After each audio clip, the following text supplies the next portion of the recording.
উঁচু জাপট এই গ্রামের অলিগলিতে বাতাসা তৈরি হয়, তারপরে বাজারে বাজারে বিক্রি। পুজোর আগে এই বিক্রি বাড়ে, সামনেই কালী পুজো, তার আগে ব্যস্ততা তুঙ্গে।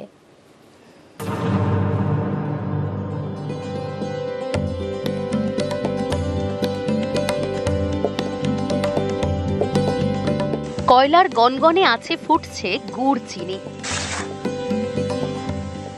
গরম কড়াই থেকে ফুটন্ত মিশ্রণ ঢালা হচ্ছে চাটাইয়ে। এই মিশ্রণ ঠান্ডা হলেই বাতাসা তৈরি। বেশি গরমে জল বাতাসা, খিদে পেলে মুড়ি বাতাসা, প্রসাদেও বাতাসা, সাদা বাতাসা, গুড় বাতাসা। পুজো এলেই বাতাসার বিক্রি বাড়ে। সারা বছর বলতে এই পুজোর সময় একটু সিজনে হয় তো, তারপরে ওই বাদ বাকি বর্ষাকালটা একটু ডাউন থাকে। এখন হচ্ছে, মোটামুটি হচ্ছে। কি কি তৈরি হয় এখানে?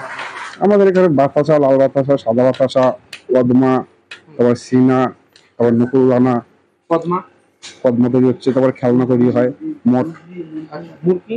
হ্যাঁ মুরগি হয়। মানে তাহলে এই যে কালী পুজোর সময় চাহিদা ভালো? হ্যাঁ, কালী পুজোর সময় একটু চাহিদা।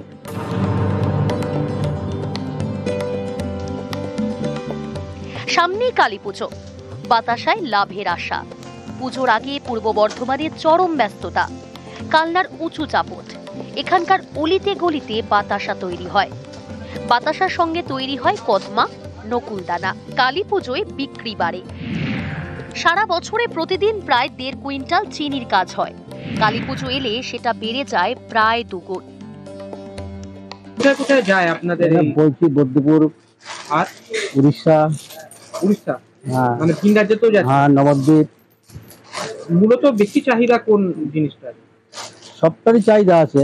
পুজো আসলে তাতে অনেক সেল বেশি থাকে। যে কোনো পুজো অনুষ্ঠানে মাল বিক্রি বেশি হয়।